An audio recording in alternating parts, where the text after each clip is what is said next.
appreciate your time. We'll be leaving. So Julian will fly up to New York Friday morning for the Heisman weekend with the 3 others, and then depending on things, either Sunday or Monday, come back. With that, we'll just open up the floor. Just let me know. Just give me a little wave. All right, Doug Maurice, we'll start off with you. Julian, do you have any particular memories of watching the Heisman ceremony or thinking about the Heisman Trophy just as a college football fan at any point in your life? Yeah, I think growing up, I was a big fan of Oregon when Marcus Mariota was there, so that would probably be my memory. I was always watching them as a West Coast kid. They were big, and it was awesome to see an idol of mine win that award. So it's really special to have my name in that conversation. I'm trying to remember who Mariota played in the national championship. Yeah, that one hurt as a fan to watch. That one hurt. Over here to the right, Andrew. Julian, you mentioned the conversation that you're in. When did you first start to kind of hear those Heisman conversations, and what was kind of your reaction when that first started to get brought to your mind? Yeah, I think kind of towards the end of the season, heard some of it, but was just focused on doing whatever I could to play the best football for our team in those games. Joey Kaufman with the Dispatch. Julian, did you watch Marcus when you were? I don't know if you watched the Heisman. I did. I watched the ceremony. Yeah, I think I was 2014? So I was 9 or 10 years old. So it was really special. Just at home? What? Just at home, or? Yeah, it was just at home. That season was really fun to watch. When they beat Florida State, that was one of my favorite games to watch ever. Just because I don't know. I didn't like Florida State for some reason. With Bill Rabinowitz. I know you were not hung up on this last week, but was there a moment after the game you thought, well, probably they want my chance to win the Heisman, or was it not even a thought that entered your mind? No, not really a thought. Just was sick to my stomach that we lost, and really wanted to win the conference for our university. So it was definitely a tough loss, but move on, and we got more games to play. When you watched the game again, not that you were by any means the main culprit, but there's so many plays that they've gone the other way, you'd have won. How much do you replay the game in your mind and second guess yourself? Yeah, definitely. Think about there was definitely so many plays that if we just made, I feel like we would have had the opportunity. But we just didn't execute at the highest level and didn't play our best football as an offense. I think our defense played well, and they gave us an opportunity to win. And just as an offense, we didn't play our best football. So we got to make sure things get corrected so we can play better in the next few weeks. Tony Girdman. Julian, how often did you think about this in high school, going and being a Heisman finalist? Did you think about it? I think growing up, yeah, I definitely thought about it. Me and my brother being quarterbacks, that was definitely a dream of ours. And growing up, I think I would tell people, hey, one day I'm gonna be in New York for the Heisman ceremony. So it's definitely pretty surreal to be going out there on Friday. So you've got this coming off of a loss. You've reached something that you've thought about for a long time, or that you wanted in terms of Heisman. Being a Heisman finalist, so are you able to separate the two, like the disappointing loss with the honor of the Heisman? Yeah, I think it's tough because of how much you want to win that game this past Saturday, and it was definitely a tough loss for us. But we got to focus on what we got to do better for the next few weeks. But just to be able to go to New York is it's pretty special. So it's been separating the two. Andy? Yeah, do you have any family coming with you to New York? Who all will be there in support of you? Yeah, so my siblings will be there, and then my parents will be there. And I believe my high school coach will be out there, and he was a big part of my life too. But my siblings there is it's important to me because they're a huge support for me. Awesome. And then you mentioned kind of taking the blame on offense. What are the things that you guys are looking to address these next 3 weeks to get a better result the next time you take the field?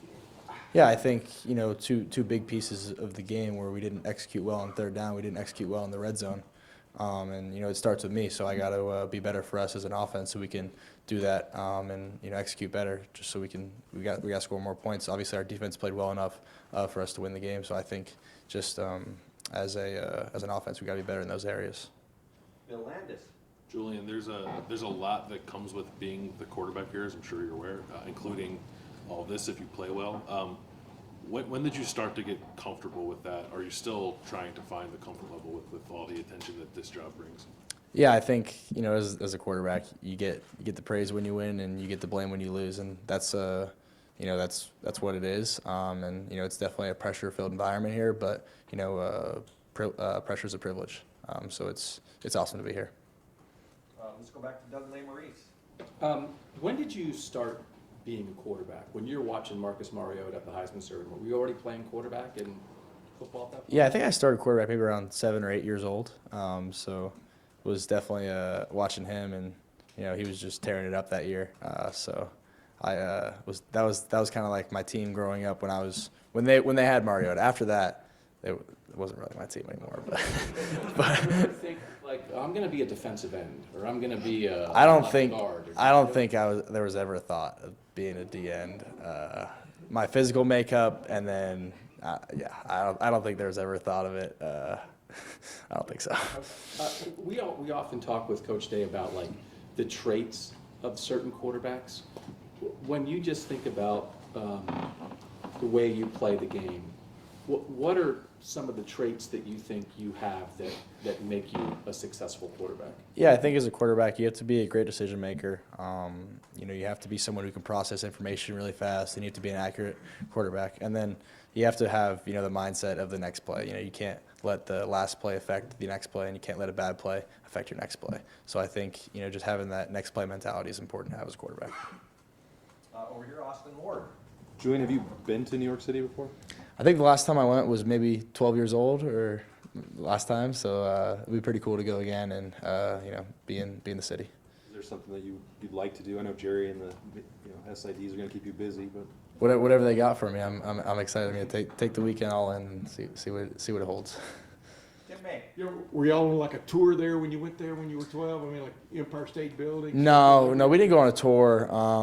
My parents are from the East Coast, so they've gone a couple times, and you know, I went back. I think I went around Christmas time actually, when I was 12, and you know, we just went around the city and did whatever it was. We didn't go on a tour or anything. It's pretty cool at Christmas time. It is pretty cool at Christmas time. It was a lot of fun. Hey, you know, your dad sent me video one time of you playing quarterback at 11 years old. You know, I don't know if you remember those days or not. It was so long ago.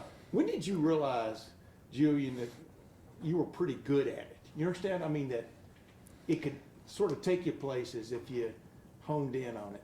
Yeah, I think And what was the tip-off? Go ahead. I was just, you know, playing for the love of the game, and I love playing quarterback, and I love just being out there with my friends playing. I think, you know, once I started getting to 8th grade, 9th grade, I kind of, you know, started to pick up some steam in recruiting, and I kind of realized I was like, okay, maybe I could do this at the next level. But it's always just been because I love the game and love playing quarterback and love being out there with my friends and love being out there with my family. Yeah, but you have to come to that moment when you realize you have the physical. A lot of people dream Yeah. of being a quarterback, you know what I mean? But Yeah, I think just, you know, coming into high school, I kind of realized I'm pretty accurate. I can do these things better than some other kids. I can throw it 60, things like that. Yeah, things like that. Yeah. All the way to the back, Dan Hope. Julian, you obviously join a list of names like Dwayne Haskins, Justin Fields, C.J. Stroud being an Ohio State Heisman finalist. Just what does it mean to have your name alongside those guys? And have you heard from any of those guys this week? Yeah, it's really special.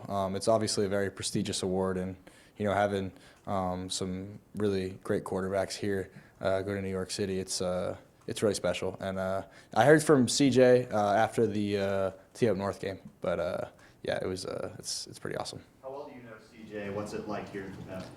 Yeah, I know him a little bit. I met him a few times. He's came to a couple of spring practices, so I met him a little bit, and you know, it's very cool to hear from him. And you mentioned earlier, you know, working on some of the issues on the offense. Obviously, the red zone is an area where you guys struggled in this past game. What do you think in the red zone is really maybe something that's tripped you guys up that you need to improve on? Yeah, I just think we got to execute better. You know, we didn't play our best football at all in the red zone, and we got to you know, watch the tape and see how we can execute better, and you know, just focus on doing our job. Steve Hellwagon. Just a little bit more about Indiana. I know it's not a popular topic for you, but it felt like they put you in positions that maybe you hadn't seen all season. I mean, you guys had given up 6 sacks all season. By the middle of the third quarter, they already had 5. Just what were the things with their pass rush, their coverages? Did they show you things? Did they do things that you hadn't seen perhaps all season? You know, they're a very good pass rush. They're very quick, and you know they play really hard and have high motor. And you know I think their defense it's a talented defense, and they play really well.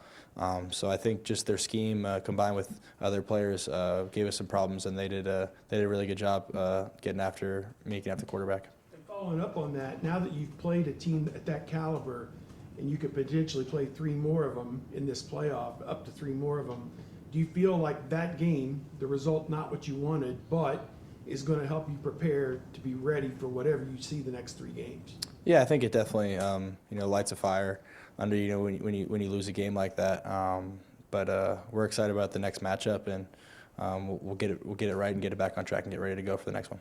We're going to go with one more in here. Sam Cipriano over the left. Julian, you're in a little bit of a unique situation when you don't know your next opponent yet, you know, whether that's A&M or Miami. You know, as a quarterback and leader, you know, how do you prepare when you don't know who's next on your schedule?